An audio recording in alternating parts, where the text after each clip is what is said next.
Okay. Okay, I guess I'll start. Okay, hello everybody, and welcome to the Research Symposium info session. This event is a joint event between the UH SACNAS chapter and the UH Women in Physics chapter. Ananya, you want to take it away? We can't hear. Ananya, you're muted. Can you hear me now? Yep. Okay, sorry about that. Hello, everyone. My name is Ananya Mondal, and I am a graduate student in the Department of Physics. Currently, I'm working with Dr. Greg Morrison on developing theoretical and computational methods to study the behavior of biopolymers under different conditions.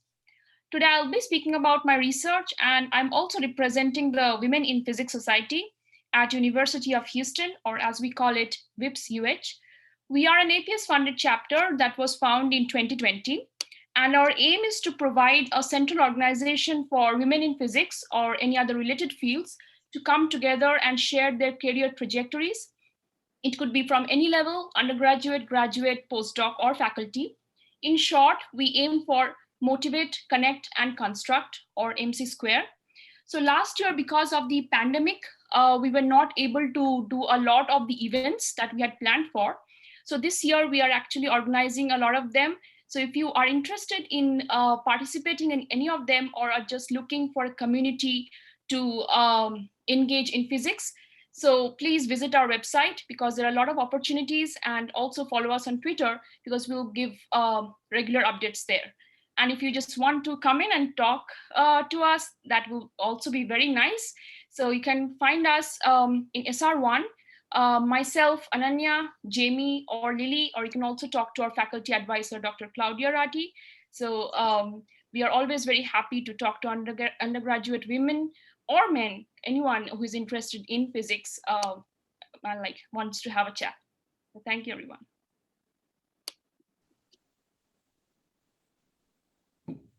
Thanks, Can Ananya. someone, yeah, sorry, can someone please take a picture? I need to post it. Yeah, hold on, I can do it.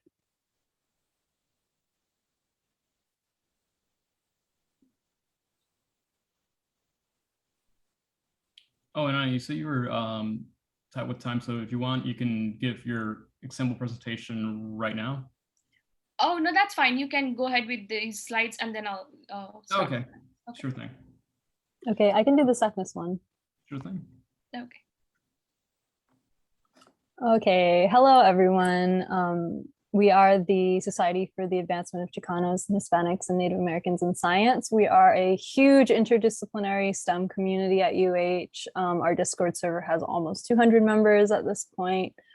We host a lot of social events, professional development events, and diversity and inclusion awareness events. This is one of our professional development events. You can follow us on social media. And you can join our Discord server. We'll put the link in the chat if you want to join.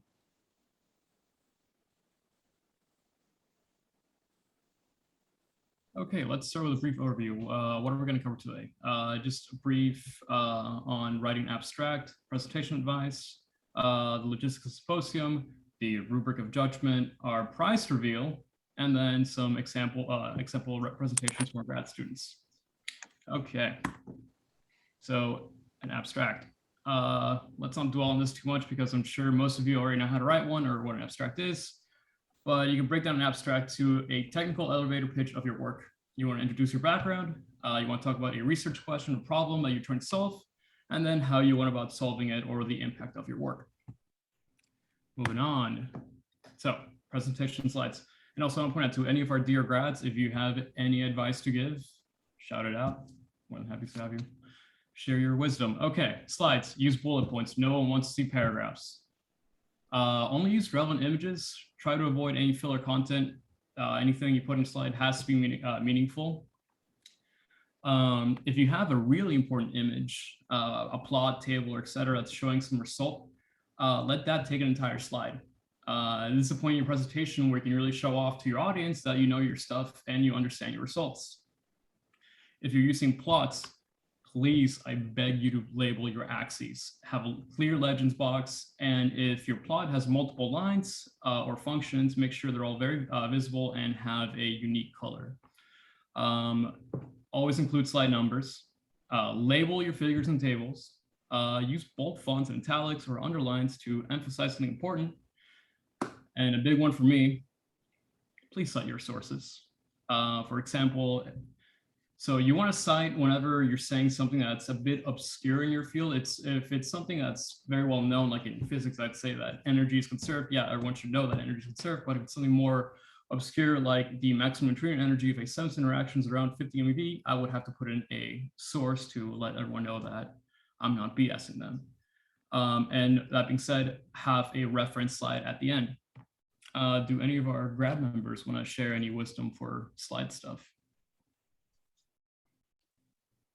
Anyone? I would also say, oh, I'm sorry. No, go ahead. Okay. If you have like images from like a table or like a graph from another paper or presentation, I would also cite that as well. Mhm. Yeah, I think the list is very nicely put here. So I'm not sure if I want to add very much to it, but I'll have a slide in my presentation which has some additional tips for online version of these talks. So I just want to, yeah, add there. Great. Okay, preparing for your presentation. This is probably the most nerve-wracking part. Send drafts of your slides to your PI and your research group.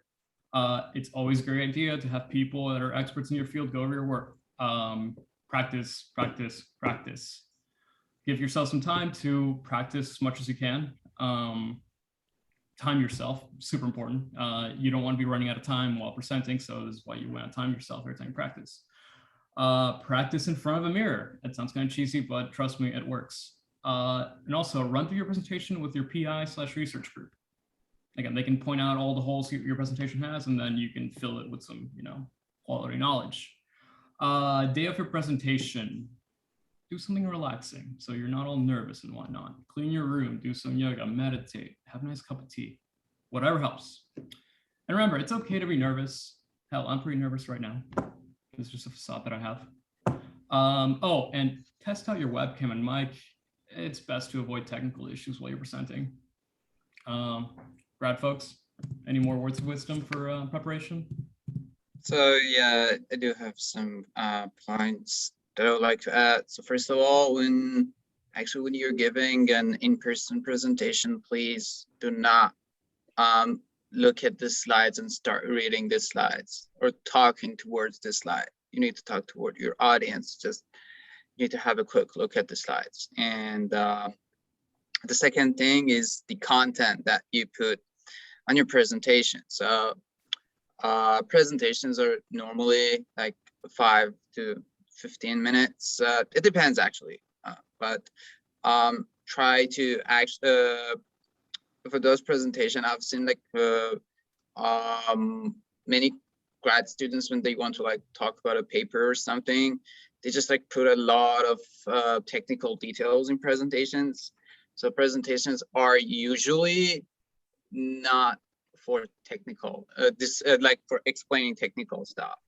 So because most of the audiences won't be able to get it in the like in that period of time that you're presenting. So be careful to pay attention to actually describe the problem as simple as possible, so that they could like get the problems in a few minutes, and try to focus on the big image of your work if you want to present it. Mm-hmm. Thanks, Ali. I have one more point. Usually whenever I am preparing for a presentation, whether it be like a research presentation, like committee meeting, whatever, I try to practice with friends, depending on what you're presenting for. Like if you're presenting for an interdisciplinary conference or symposium, like the SACNAS research symposium will be, it's best to present or practice with someone who is not in your field. So that if they have any questions about something that may not be clear to someone who's not in your field, then they'll be able to tell you that. If you're presenting at a conference or symposium that is within your field, then find a friend or a mentor or whatever who is in your field that you can practice with, so that they can ask you questions based on, your field. So Thank one you. quick point sorry, of I'll have to leave. emphasis. I just want to really emphasize like sending your presentation to your professor PI because you are representing your lab and group you're presenting. So very important. Thanks, Alan. All right, moving on. The do's and don'ts of presenting. And these can they're more opinions than anything, but the do's, pace yourself. Make sure you have good lighting. I want to see your beautiful face. Dress formally. I'm a big believer in the look good, feel good mentality. So, take that as is. If you're presenting online, look at your webcam, not at the slides. If you feel like you're getting nervous, and this is something I do, I just take some time, like a second or two, and just take some deep breaths.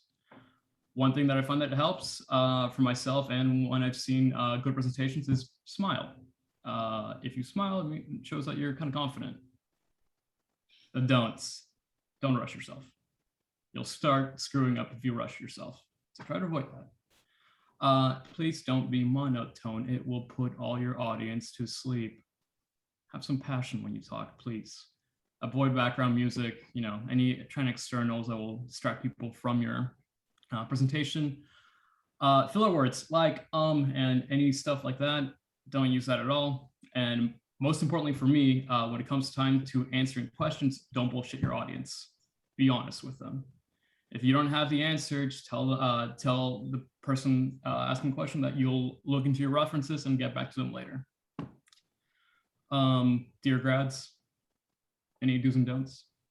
On that last point, if someone asks you a question that you don't know, my go-to is always like, oh, that's an interesting point. I haven't thought about it. We'll look into it in the future. I'll use it more often. Yeah, I'll jump in with a piece of advice too. I don't think it was mentioned, but if there is a piece of information that you either blank out on or you just cannot recall the information while giving your presentation, I think it's good to just move on from it and move on to the next piece. I know that's something that some people struggle with and they will just freeze up. Don't just freeze up. Anyone else? I also think whenever I use this technique, whenever I'm asked a question, and if I don't know the immediate answer to it, so I take a moment or two before I respond. So I try to think about the question and see where my research fits into it, or if there is a part of the question that I can answer, not the entire question maybe. So then I just say that, and then what Larissa said, I just add that. All right, thank you guys.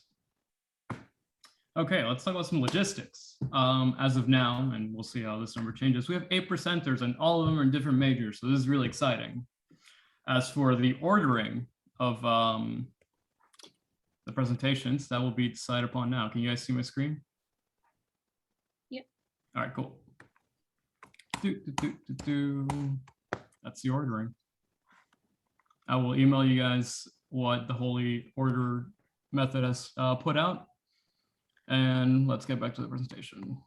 It's a random shuffler, right? Yeah, I just use a NumPy random shuffle. Okay, it's going to do it different times. It's going to spit out okay. Yeah, I think it has an internal seating. Anyways, I'll send that out, don't worry. Okay, so the symposium will be virtual thanks to COVID. The date. So because we had to scoot back the info session because of lack of attendance, we thought maybe we should also move back the symposium. However, I think our presenters should let us know what they think. Either we can keep the original date October 19th, or our tentative date was November 6th, if I'm not mistaken. Yeah, I think so.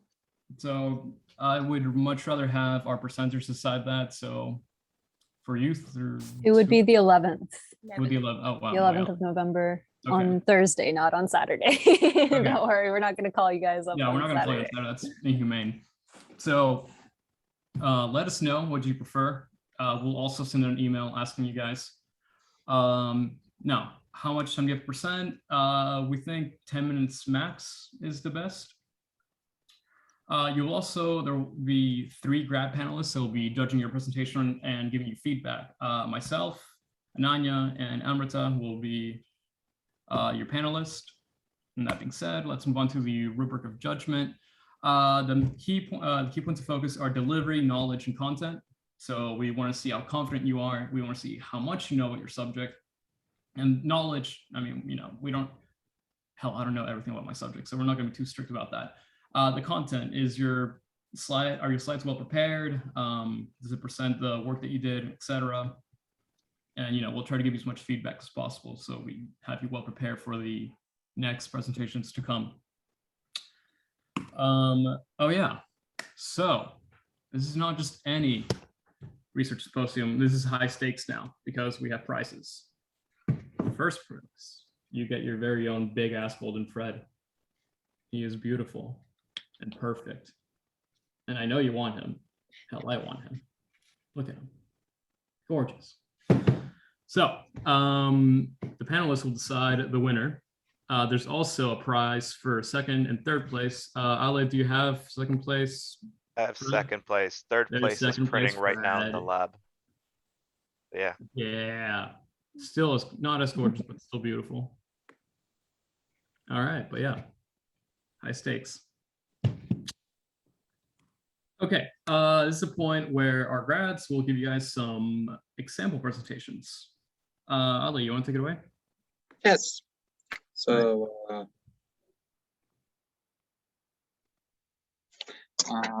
let me just put the timer here. So hello everyone, I'm Ali Reza, and I'm a PhD student, a third-year PhD student in computer science, and I worked in the network system lab. So for those of you who think just computer science is mostly data science, or you're just not like a data science type, so here I'll present you something new.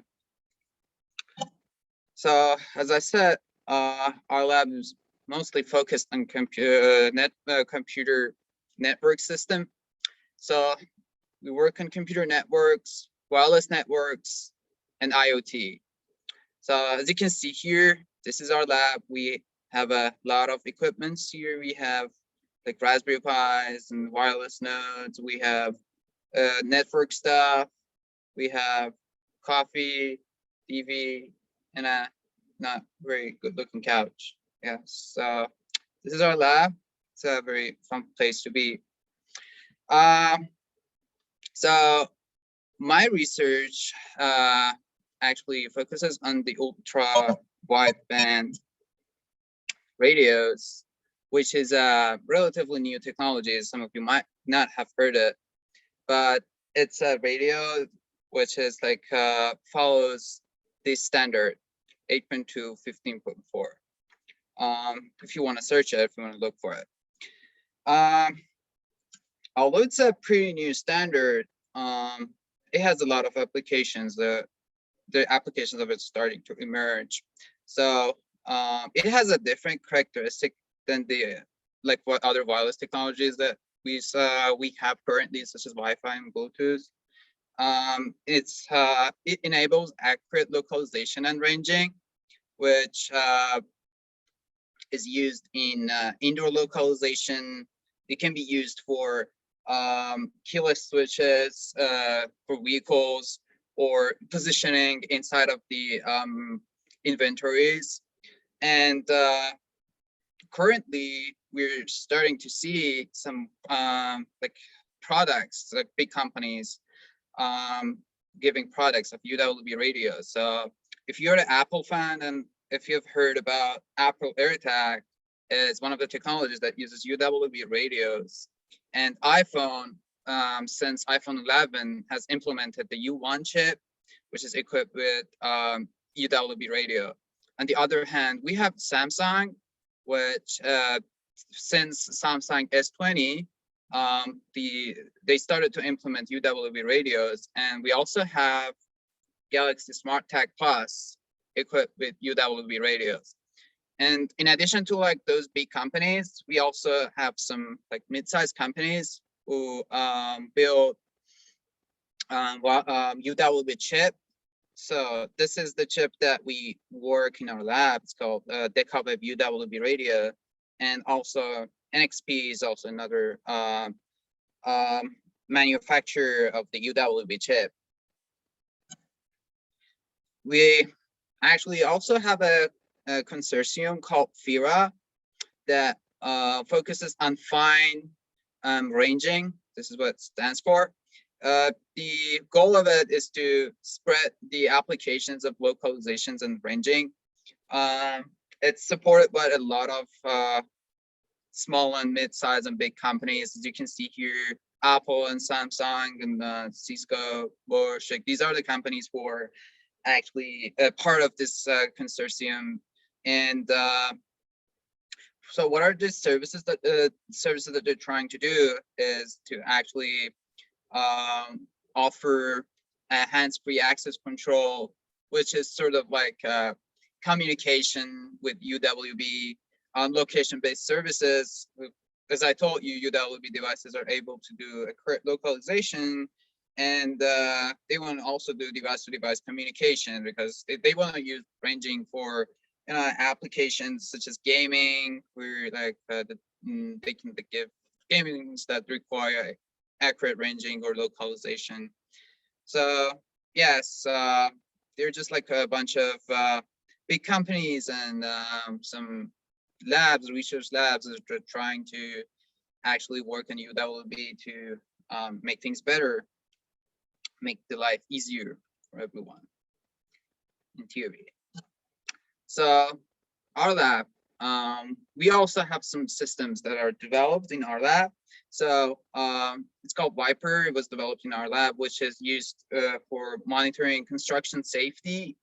And it was the project was funded by the Department of Public Transportation, and to actually track the location of entities inside of a construction site. So as you can see here is an example, we were tracking an F-150 truck and a worker inside of a construction field. And as you can see, this is me. We went to the construction site and actually implemented a prototype of it, which was pretty much successful. So yeah, and we also have some other researches going on. We sometimes work with even off-the-shelf products such as the Apple AirTags, or we sometimes even build our own products such as this wiper. So yes, Sebastian, that's all from me. Any question, anyone? So is your lab also funded by Apple? No, it's not. No. That as you mentioned, funding is one of our issues actually. So for each project that we're doing, we need to look for somebody to actually provide us with the equipments. Funding's an issue. No, say it ain't so. Don't end on a sad note. That's a good. That's actually our disadvantage compared to data science. Yes. I have a question, Ali. So does your algorithm actually get to distinguish between like you when you're sitting as a worker or any object? Like, does it distinguish between that, or does it just see like an object? It doesn't say what type of. Because you would think that if it's a human and this, if there is like an accident, then that would be more fatal compared to if there is like a. Does that make sense? Let me just explain to see if I've got it correctly or not. So what you're saying is that whether our system is able to distinguish between these, for example, human being and this truck, right? Yeah. So yes, I wish I had the pictures of this truck. Unfortunately, I lost it. I was looking for it, but I wasn't able to find. We had some like UWB radios installed, mounted in this vehicle, and some part of it was like in the front and back and on the sides. And we actually tagged each vehicle with the unique ID, which was actually sent in the signals. So when we received the signals from these sensors, we were able to distinguish the transmitter that sent the signal. So yes, we were able to find out which transmitter is transmitting the signal and the location belongs to which sensor. Thank you. Very nice research. You're welcome. Thanks, Ali. That was really cool. Nadia, Okay, you want to take it away next? Okay, let me just stop the share. Can you please share Oh, can someone make I your cannot co-host? see. Oh, Ali, that's you. Okay, go ahead. Okay. So Sebastian has already set the presentation tips bar pretty high. So I'm not sure if I'm going to be able to meet that.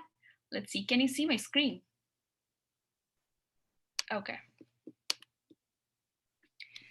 Hello everyone, once again, my name is Anonna and I am a graduate student in the Department of Physics in the Morrison Group. And today will be talking about my research on the physics of biopolymers. Oops, okay. So here is a brief outline of my talk. First, I'm going to try to convince you why physics is necessary to study real-world biological problems, and how or which tools actually we use, for example, molecular dynamics, to study these real-world biological systems, and how I'm using that in my research, which is related to single molecule force extension experiments. And I'm going to summarize and conclude with a few online presentation tips. So as a biophysics researcher, I often get the question if physics can, in fact, predict useful laws in real-world biological systems. Let me, yes, in fact it can, and let me try to convince you by citing two examples. The first one is a very old and popular example, which is the protein folding paradox. Here, the protein is considered to be a sequence of amino acids. Say, for example, it is a sequence of 100 amino acids. Now, it has been seen that because of these 100 amino acids, there are a lot of degrees of freedom that the protein can fold into before it finds its native state. Now, if it does so, then it has been calculated that it can take up to the age of the universe to do so. However, experimentalists show us that the protein folding time is only in the order of microseconds or milliseconds. So here lies the paradox. Polymer physicists, they have proposed an energy landscape as shown here, like in the shape of funnel, whereby it was shown that the protein does not actually sample all of these degrees of freedom, but can only sample the energetically favorable ones. By that, I mean the energy minimum that you can see. And finally, it reaches a global energy minimum, that is the native state of the protein that we finally find. So in fact, physics is able to predict these laws at a single molecule level. Not only that, at an organism level, here you can see that this is a synchronization pattern in starling birds, whereby they are forming this synchronization in order to avoid any prey. Now, using a very popular method that is known as the nearest neighbor interaction, physics is in fact able to also predict laws in these complex behavioral pattern. Now, today, due to time constraint, I will not be able to explain from a single molecule scale to an organism level, but I'll try to focus on the single molecule scale because that is also my research area. Now, I have been talking a lot about biopolymers. So what are biopolymers? So polymers are actually long molecules which are comprised of repeating units, and they can typically consist of a vast number of atoms. And any naturally occurring polymers, for example, DNA or protein or actin molecule, these are all known as biopolymers. And they perform crucial biological functions in our body. Now, the problem in analyzing in predicting the patterns or behavior in these kind of biopolymers is that they are formed of a vast number of atoms. And therefore, in order to circumvent this problem, molecular dynamic simulations come to our rescue. It is able to do the simulation of these large number of atoms and molecules by actually numerically solving the Newton's equation of motion. And the other technique which actually helps us is that we represent these biopolymers, for example, DNA, as a bead spring model. So this bead spring model is nothing but, so for example, we consider each of these individual atom as one bead, and then that has been connected using spring. So one can ask that, can these molecular dynamic simulation predict something useful? In fact, it can. It has been shown that at equilibrium, for example, here in the protein, when it is folding to its native state, it was seen that if you measure the root mean square displacement along with time, then initially it is fluctuating because it is trying to find its native state. And when it has done so, the quantity RMSD has equilibrated. So you can tell that, in fact, the protein is now folded. So basically, you are trying to model where these energetic minimum or the energetically favorable state lies in this funnel-shaped landscape. So this is what molecular dynamic simulation can tell us about these proteins. And let us see some other very recent application of these molecular dynamic simulation, which is to understand the SARS-CoV-2 spike protein. Now here you see the picture, this is the surface of the SARS-CoV-2 virus, and these are the spike proteins, and this is a cell surface which it is trying to invade. So basically, this is an entire diagram that you see. This is based off of molecular dynamic simulation. So when the spike protein latches onto the cell receptor, it is able to enter that cell, not before that. Now, how is it able to do that? In order to understand that, the spike protein was simulated, and you can see the simulation here. The molecules here are dancing, and that is because of the thermal fluctuations. Now, the RBD, which is the receptor binding domain, has two states. One is the closed state, which you can see here, is when it cannot bind to the receptor. Now, when it is open, which is here, the up state, it will be able to bind to the receptor. Now, this pictures these atomistic details of the SARS-CoV-2 spike protein was very important for vaccine developers like Pfizer and Moderna to fight this pandemic using their mRNA technology vaccines. So I gave you some examples of a very recent application of molecular dynamic simulation. However, my direction of research is in single molecule force extension experiments, and I use these molecular dynamic simulation tools from polymer physics to understand these experiments.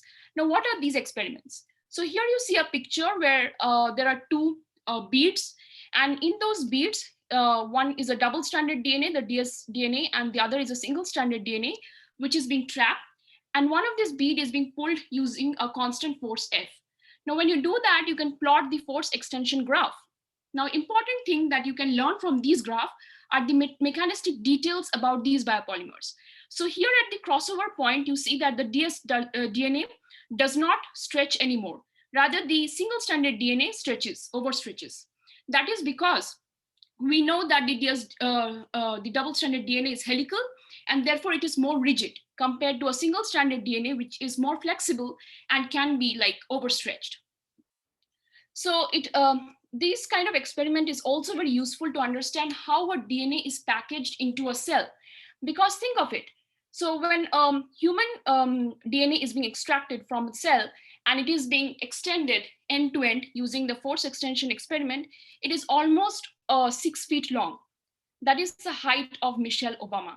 And this DNA is like fitting in a micron sized cell. So in order to understand how that is possible, these kind of experiments are done. Another very interesting features in this experiment is that the DNA is a charged molecule. So when you can also actually extend it using an electric field. So here you're seeing a movie where the double-stranded DNA is being extended inside a nanopore using an electric field. Now, the importance of these is because these experiments can be used in gene technology, which is very useful in detecting genetic diseases. Now, my research is to actually understand the dynamics of these biopolymers, like the charged DNA, under an electric field, because the force extension statistics here is not at all well understood. And we want to contribute by our theoretical models and our simulation models and pass on our theory and simulation to experimentalists who can then design gene sequencing techniques. So let me show you if we were in fact able to do that. So here you see again the bead spring model. So I have represented the DNA molecule here as bead, which is being connected using spring. And here you see the movie where it is being extended in electric field. So the DNA is starting as a globule, and then it is like stretched to its full extension. So the theory is that you have an energy. So the first term in the energy is a bending term, which means how much the DNA can bend. The second term is the stretching term, which is the stretching energy of these springs here. And the third term is because of the energetic contribution from the electric field. Now, this is a very well-known technique in physics, which is known as path integral.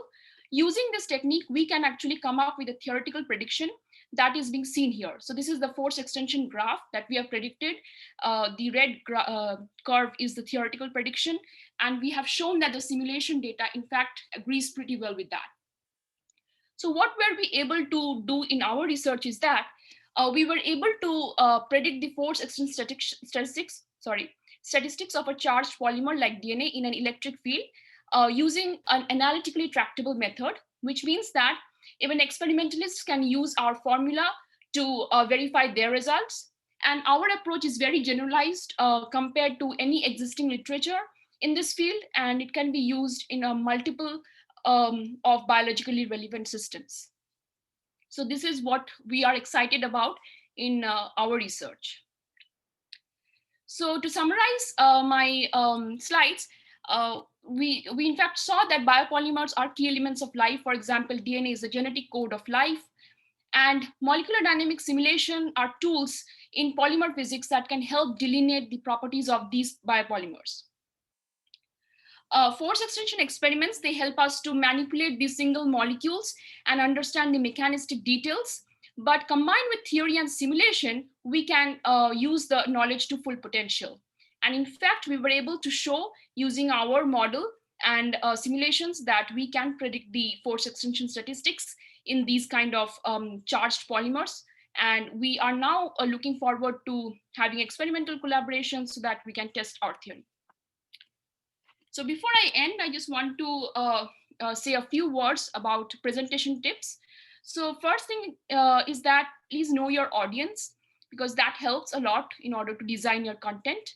The second is consistency, which means that I prefer a palette of the presentation, be it a figure or if you have like any citation, it is always easy on the eyes to have a palette. The third is that I work using the BRMC method, which means I first do the body and results of the presentation, because that is something I've worked on and I am very confident on that. So I just put that on the slide, and then I work for the motivation. So the conclusion, I think, should also circle back to the motivation so that you are telling a full story. And the fourth point, I think, is convey your excitement. So for example, for us, it was the force extension statistics for a charged polymer, and that we were able to come up with a very generalized theory, which can be used in multiple areas. So that was our excitement. So if you have something like that, please try to convey that. So for the online version, the trick I use to actually pace, and I think many of us do, is record ourselves on Teams or Zoom so that you know how much time you're spending on each slide. And then for theoretical physicists mainly, or like mathematical details, you need to keep some extra slides as backup, because if someone asks something, you will not have the option of a chalkboard. So I think that's important. And also, I think the other points were covered. Oh, the last point I would say that please be respectful to colorblind audience.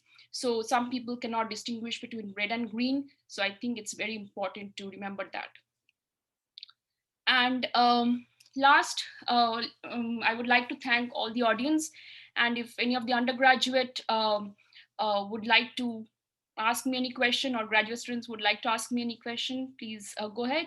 But before that, I would also like to put up the logo design contest that we are running for the Women in Physics Society. So if you are interested in submitting a digital logo for our community, please go ahead and do so before October 15. We have a cash prize for that. So it will be very nice to have some submissions. Thank you. Any questions?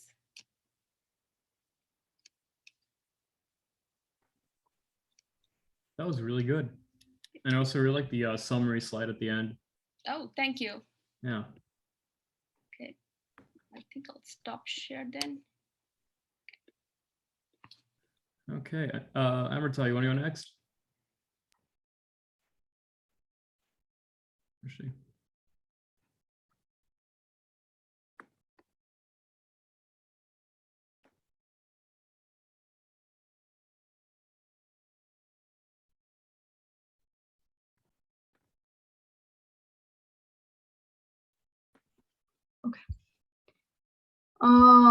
Hey everyone. Can you all hear me? See everything? Everything good? Okay.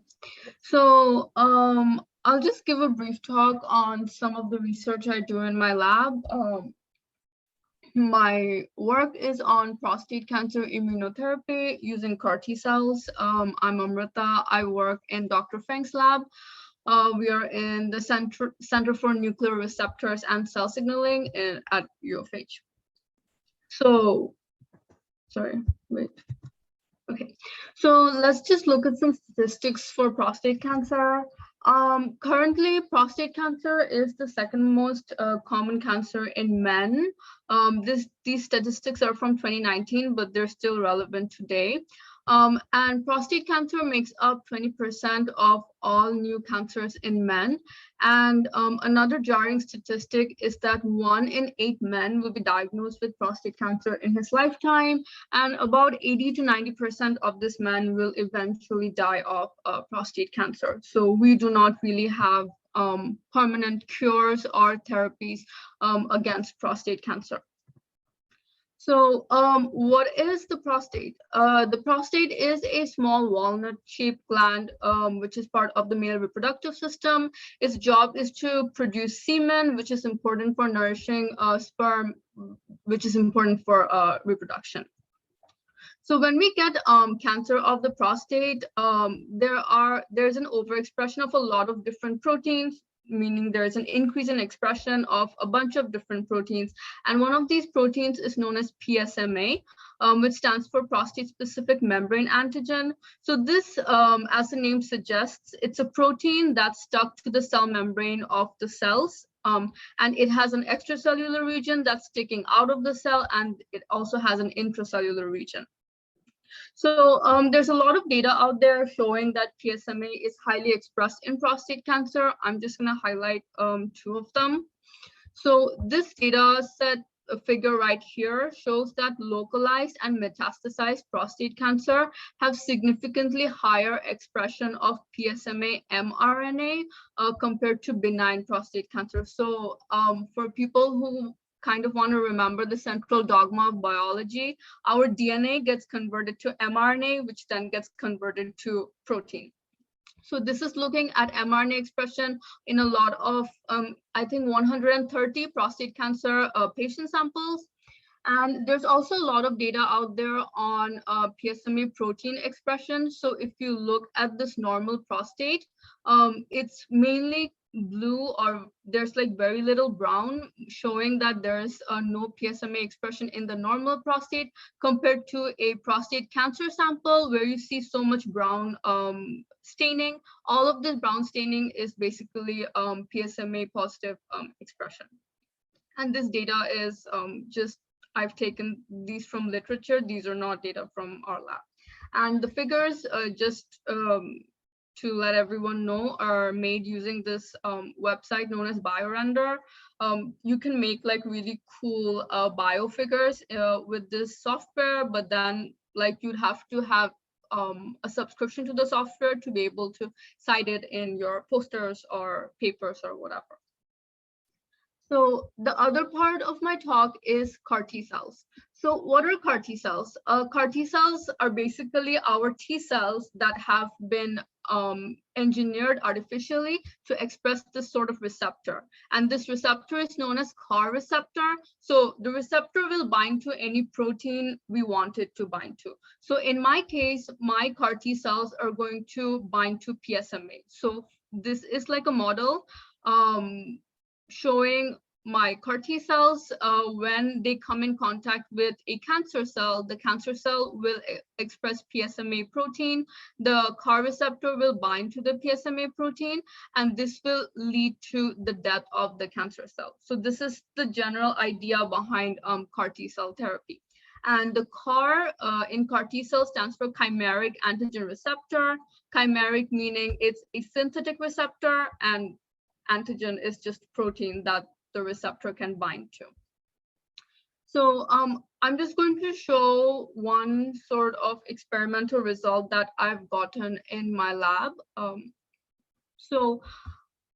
An experimental method that we frequently use in our lab is known as a cytotoxicity assay. And how it works is this: we have like a cell culture dish where I'm going to add my CAR T cells or any sort of T cells, and I'll also add my cancer cells in there. So inside the cell culture dish, after however long I want to incubate them, say 24 hours, 48 hours, whatever, the T cells will work their magic on the cancer cells. They're going to bind to and kill the cancer cells. And this is going to give me a cytotoxicity signal. And this signal can be measured and quantified. And this assay is known as the cytotoxicity assay. So here's an example of how a typical cytotoxicity assay result graph looks like. So this graph is where I am incubating a prostate cancer cell line. We have like a lot of different prostate cancer cell lines. This is just one generic cell line that I will incubate with either my T cells or my CAR T cells. So the T cell will not have the receptor for PSMA. The CAR T cell will have the receptor for PSMA. So the y-axis is showing me the cytotoxicity percentage. So the higher the cytotoxicity, the better my cells are killing my cancer cells. So as you can see right here, the CAR T cells, as the number of T cells are increasing in the x-axis, the CAR T cells are better able to kill the cancer cells compared to the regular T cells. So the regular T cell here is the negative control, and the CAR T cell is basically my experimental cell line. So these results show that the CAR T cells are able to recognize PSMA that is expressed on the cancer cell and are better able to kill the cancer cells. So moving on, the conclusions from this experiment and a lot of different experiments like these tell me that my CAR T cells do show higher cytotoxicity than regular T cells in vitro experiments, in vitro meaning experiments that we do in the lab. And the next step after this would be to perform in vivo experiments. So experiments in mice, rats, whatever animal models we want, to see if we can sort of recapitulate these results in animals as well. And then finally, given that we get good results from animal models, these cells would move on to human clinical trials. So yeah, that's it for me, kind of short. Any questions from anyone?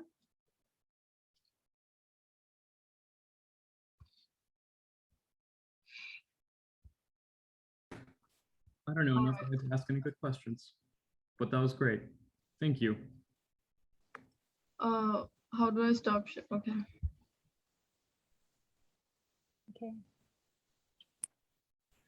Right. Okay. Oh, right. I have mine. About that. Oh, yeah. I know what I'm doing with my life.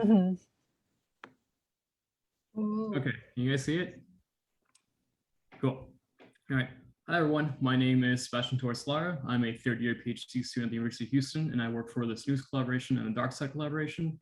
And today I'll be talking about integrating liquid null dark matter detectors into the supernova early warning system.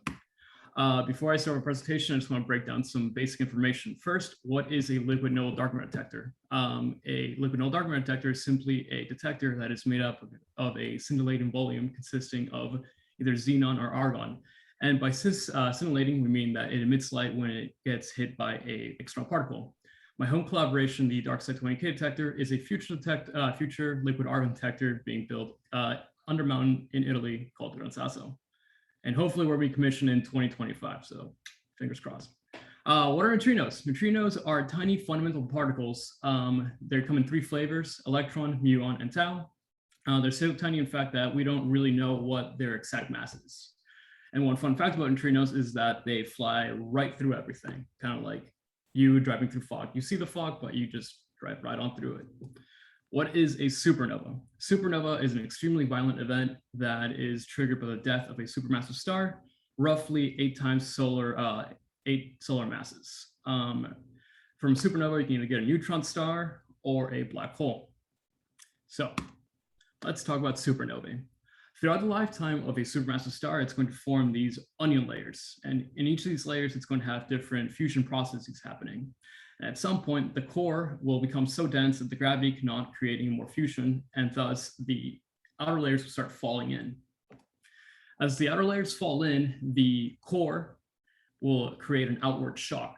This outward shock then stalls for some time. And in this environment, it's so extreme that neutrinos can't even escape the dying core. And at some point, these neutrinos are going to start diffusing slowly. And as they diffuse, the supernova will happen, or as we call it, a shock breakout.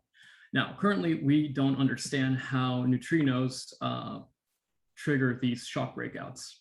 And also, I should point out that galactic core supernovae tend to occur at least twice a century.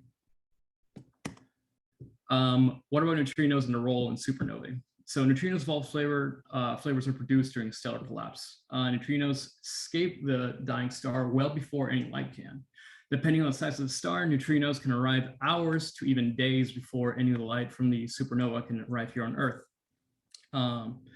Actually, in February of 1987, 3 separate neutrino detectors, Kamikonde 2, Baksan, and Irvine, Michigan, saw neutrino events from a dying star, SN 1987A.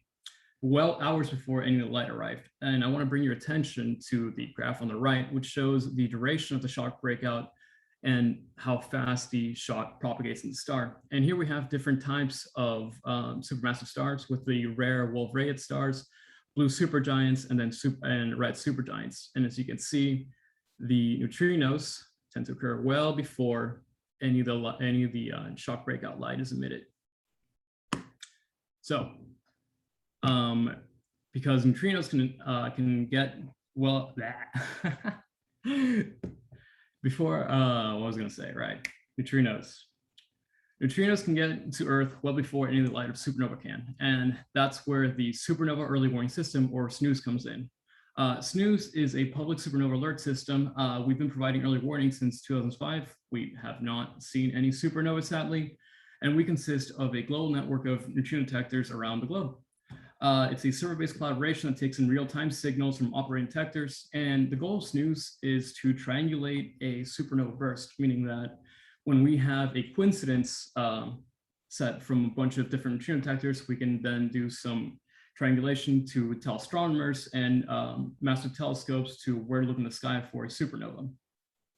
And what SNOOS really is part of this new generation of multi-messenger astronomy. And what do I mean by that? Multi-messenger astronomy is a new initiative of using different detection methods to look for cosmic events. On this graph here, we see the log luminosity, or how bright a signal is, versus the log time. In red, we have the supernova neutrinos. In black, we have the EM radiation, or light. And in blue, we have gravitational waves. And as you can see, there is an increase of flux of neutrinos well before any of the light can get here, or even before the gravitational wave from the dying star gets to Earth.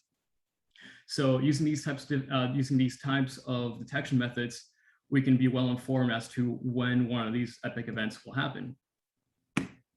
With that being said, how do you go about integrating a detector into SNOOS? You need to understand 2 things: a detector's response and develop a communication system.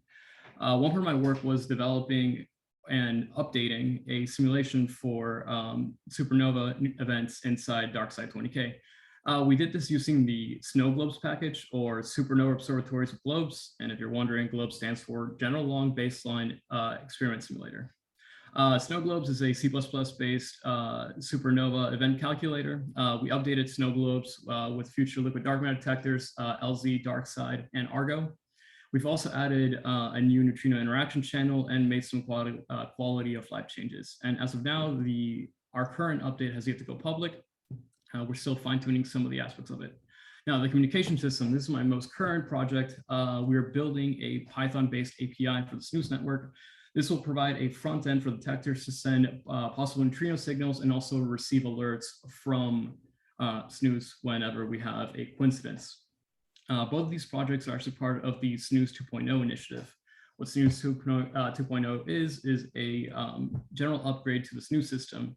We're trying to aim for better latency, lowering our alert threshold, and also adding in these liquid dark matter detectors, liquid noble dark matter detectors. Thank you for your time. Any questions and or concerns?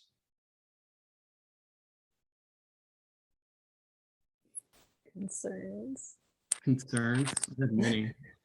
Don't drink coffee before your goddamn presentation. How about that? Coffee was great, by the way. Now, dying stars, we're still waiting for one.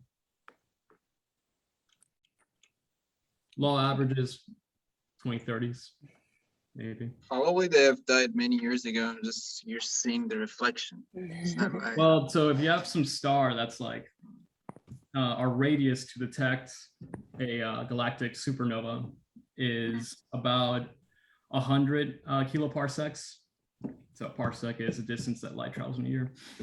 yeah, so So probably we have a missed very it. small radius. So throughout the observable universe, a supernova occurs every second. We only get one within our observable radius every 50 years at best. So yeah, we would be seeing an event depending on how far the star is way back when in the past. And come on, it's the greatest fireworks show that the universe can put out. One to look out for, if it happens, is Betelgeuse. It's a red supergiant that is been emitting a lot of star farts, and that's usually a telltale of when a star is dying. And when that guy goes, it's going to be visible with the naked eye at night. So that'll be pretty epic. It can either happen tomorrow or in the next 10 million years. So yeah. Prediction. I mean, if it happened, my ideal case scenario, when I'm writing my thesis, when dark signal, I publish that shit and I get all sorts of citations. All that star up, you tell it to explode.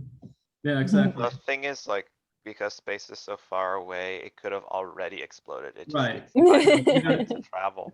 In its reference time, it already died, but maybe that light / neutrinos won't get here in like, I don't know, 200 million years or some boring shit like that. We're But- looking into the past.